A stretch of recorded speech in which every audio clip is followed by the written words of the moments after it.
কত বড় আয়োজন নিয়ে সোলজারের শুট চলছে, জাস্ট আমি তোমাদেরকে আবার কিছু উদাহরণ দেব এই ভিডিওতে, তোমরা শুধু দেখতে থাকো।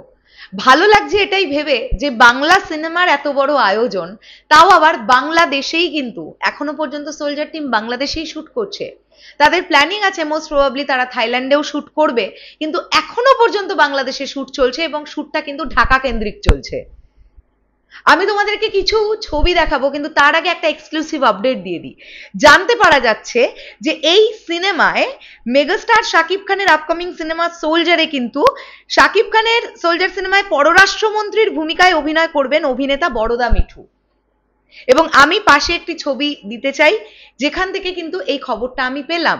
তো আরো একটি ক্যারেক্টার আমাদের সামনে এলো। রিসেন্টলি দেওয়া একটি ইন্টারভিউতে জান্নাতুল ফেরদৌস ঐশী এটা বলেছেন যে বাংলাদেশের বেশ কিছু গুণী অভিনেতা অভিনেত্রীদের এই ছবিতে কাজ করতে দেখা যাবে। দেখা যাক আমরা কাদেরকে কাদেরকে দেখতে পাই। ইতিমধ্যেই বেশ কিছু নাম আমাদের কাছে রিভিল হয়ে গেছে, যেমন তারেক আনাম খান, তৌকির আহমেদ। এখন আমি বড়দা মিঠুর নামটাও জানতে পারলাম, তিনি পররাষ্ট্রমন্ত্রীর ক্যারেক্টার প্লে করবেন। তার মানেই হচ্ছে ক্যারেক্টারটা, আই হোপ সো, একটু নেগেটিভ শেড ঘেঁষা হবে ক্যারেক্টারটা। আমি জানি না, আমার এটা মনে হওয়া থেকে বললাম। এর সঙ্গে সঙ্গে তোমাদেরকে এবার দেখাতে চাই জাস্ট গ্র্যান্ডারটা দেখো। আমি ছবি অ্যাটাচ করছি, এই ছবিগুলো আমি পেলাম কোত্থেকে সেটাও তোমাদেরকে বলে দেওয়া ভালো। মিনহাজ মেহমাদুল এই ভাই ছবিগুলো পোস্ট করেছেন, কারণ ইনি কিন্তু সোলজারে একটি ক্যারেক্টার করছেন, একজন পুলিশের ক্যারেক্টার প্লে করছেন। আমি ওনার প্রোফাইলটায় ঢুকে দেখলাম উনি ইতিমধ্যেই বোধহয় 2 দিন বা 3 দিন শুট করে ফেলেছেন। তো উনি প্রায়শই ছবি আপলোড করতে থাকেন। আমি ওখান থেকেই দেখলাম যে মিনহাজ মেহমাদুল তিনি কিন্তু এই সোলজার ছবিতে একটি ক্যারেক্টার করছেন, এবং তারই পোস্ট করা ছবি দেখে আমরা বুঝতে পারছি সোলজারের শুট চলছে, এবং তিনি হ্যাশট্যাগে লিখেছেন শুটিং টাইম সোলজার। তোমরা দেখো কত বড় গ্র্যান্ডারে, কত বড় এরিয়া নিয়ে সোলজারের শুটিং কিন্তু চলছে। আর এটা আবারও একবার বলতে হবে, রিসেন্ট টাইমে সোলজারের আর কোনো কিচ্ছু লিক হচ্ছে না, শুট কিন্তু বাংলাদেশেই চলছে।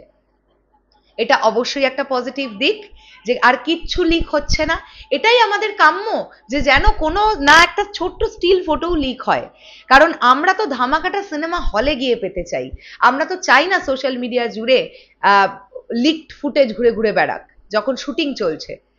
তো কোথাও গিয়ে সোলজার টিমও আরো অনেকটা সংযত বা সিকিওর হয়েছে, তারা সিকিউরিটিটাকে মেনটেন করছে।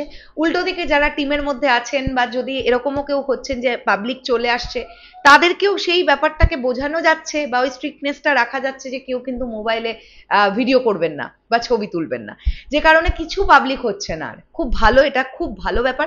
অ্যাকচুয়ালি তো ইনডোর শুট হলে চাপ থাকে না, বাট আউটডোর শুট হলেই তো আসলেই চাপটা থাকে, কারণ নামটা তো মেগাস্টার শাকিব খান। তো আমি ভাবলাম তোমাদের সঙ্গে এই আপডেটটা শেয়ার করি, তাই জন্য এই ভিডিওটা তৈরি করলাম। আসছি আবার খুব শিগগিরই নতুন কোনো ভিডিও নিয়ে, তাহলে এখনের জন্য টাটা।